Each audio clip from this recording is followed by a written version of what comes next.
Good evening. This is the Algebra 2 Block 1 assignment number 6 notes on graphing linear functions. Please excuse me because I managed to lose my computer pen, and so I'm using a substitute pen to write on my laptop. It's not as good, but we'll make do. So based on the previous videos in Khan Academy, slope-intercept form is y equals mx plus b,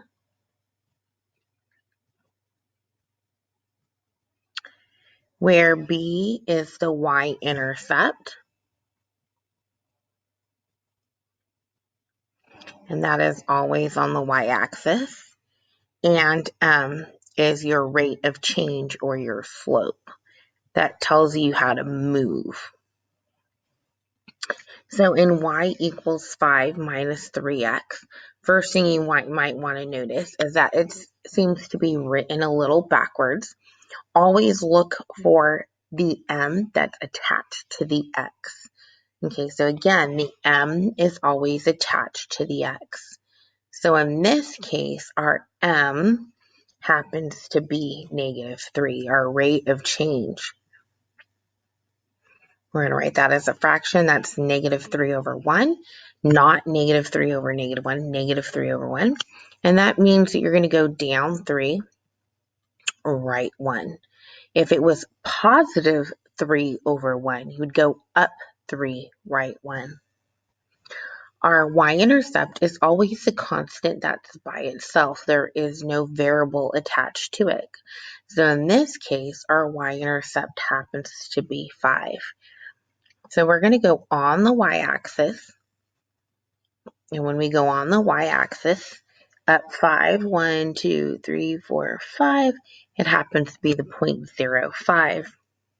And then our slope tells us to go down 3, right 1. So 1, 2, 3, right 1, 1, 2, 3, right 1, 1, 2, 3, right 1. And I can also do the opposite of down 3, right with 1, which is up 3, left 1. So if I go back to our y-intercept, which is the blue dot, up 1, 2, 3, left 1, up 1, 2, 3, left 1.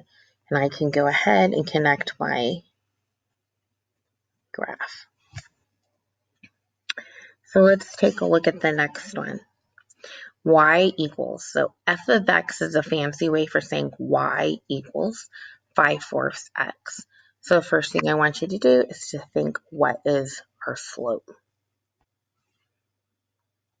Our slope is 5/4. So what does that mean? If our slope is 5/4, that means from the y-intercept, you're going to go up 5, right 4. Now, what is our b, our y-intercept? Well, there isn't a y-intercept in this particular case because there is no number that's adding or subtracting to that f of x equals 5/4 x. So nothing is just 0. So we're starting at 0, 0, which is the origin. And then we're going to go up 1, 2, 3, 4, 5, right 1, 2, 3, 4.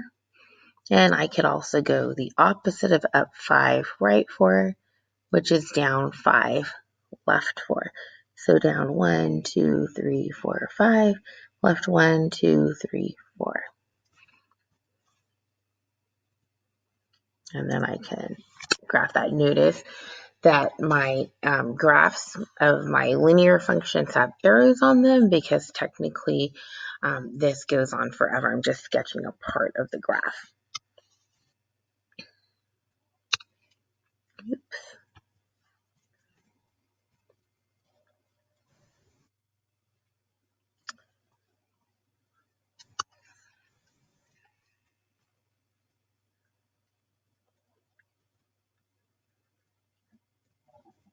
Okay, so let's see. Here we go. So let's say that I happen to have a graph for you, and I want you to see if you can find the equation.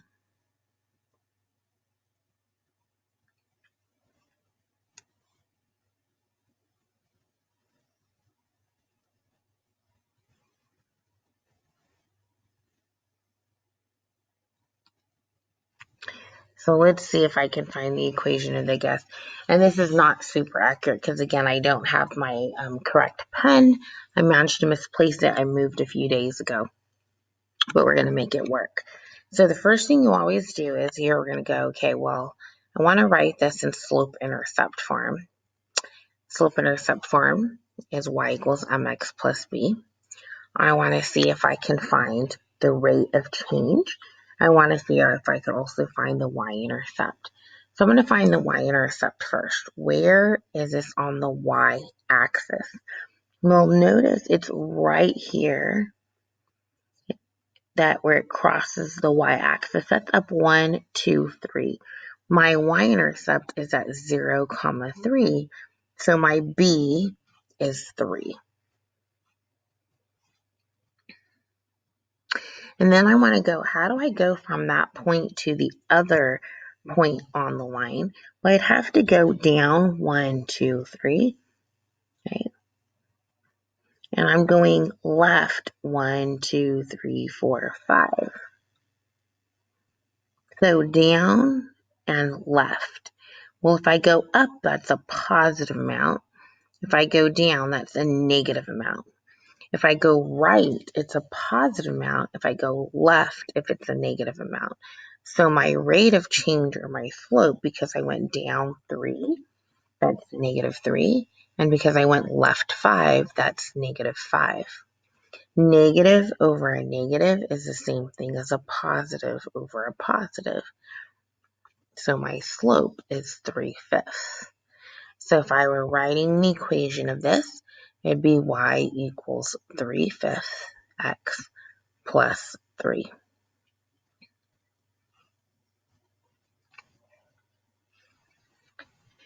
Now, what is horizontal and vertical? So horizontal and vertical functions, they have no slant to them. They're either going straight right, straight left, or they're going straight up and straight down. So vertical is going up or down, and horizontal means that it's going right or left. So how do you know? Well, when you look at g of x, just like f of x is a fancy way for saying y, g of x is a fancy way for saying y. So y equals 7. So where is it 7 on the y-axis? So this is the y-axis right there. I'm going to go up 1, 2, 3, 4, 5, 6, 7. And then I want to draw a line straight right, straight left. So it's crossing the y-axis at 7. What about this next one? What type of function is x equals negative 4? Is a vertical function or a horizontal function? Well, if it's crossing the x-axis, this is the x-axis right here. That means that it happens to be a vertical line. So it's crossing the y-axis at negative 4. So I'm going to go on the x-axis to negative 4. 1, 2, 3, 4. I'm going to go ahead and draw my line.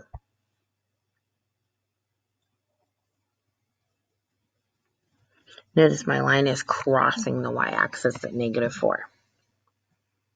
Okay. Let's take a look at if I were to give you a graph. So let's say that I were to give you this graph right here. What would the equation of this graph be? So notice that it's crossing the y-axis, right? And because it's crossing the y-axis, that means it's y equals. Now, where is it crossing the y-axis? It's crossing at negative 1, negative 2, negative 3. So it's y equals negative 3. Now, standard form means that it's not solved for y. Okay, so graphing a linear function, a line, it's the easiest to graph if you were to solve for y. So if I were to solve for y, it's really important that you take whatever your x term is and that you move it to the right.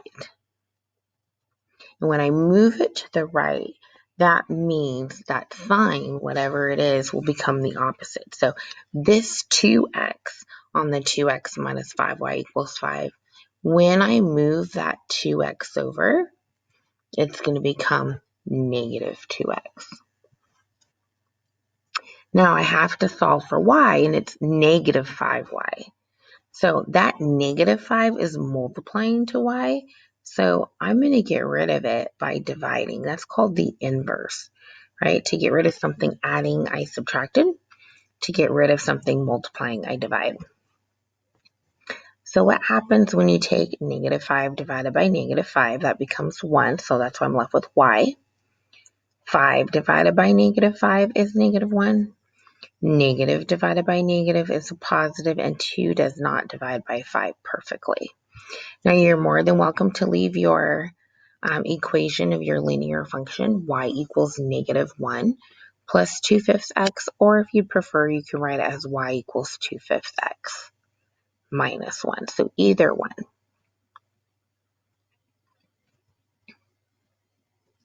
So you always want to begin at your y-intercept. So I want you to think what the y-intercept is in this case.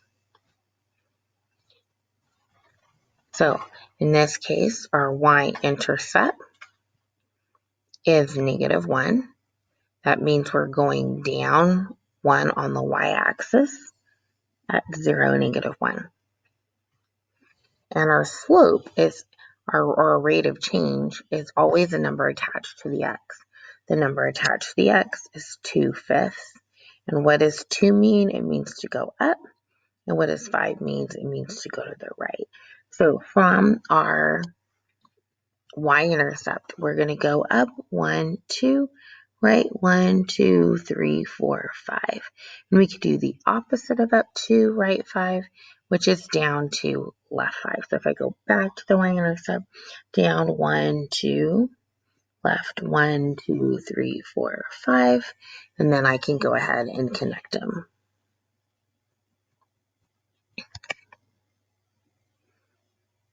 Let's try this last problem. So if I would try to put this 3x plus 4y equals 4 in standard form, I want to try to remove that 3x to the other side of the equation so I can isolate the y. So when I isolate the y, that's going to be 4y equals 4. And when I move the 3x over, because it's adding currently, I'm going to move it over, it's going to become subtracting. Now, I don't want 4y, I just want y. So how do I get rid of that 4 multiplying to y? I'm going to divide by 4. And when I do that, 4 divided by 4 is 1. 4 divided by 4 is 1. And 3 doesn't divide by 4. So it's y equals 1 minus 3/4 x, or if you prefer, y equals negative 3/4 x plus 1.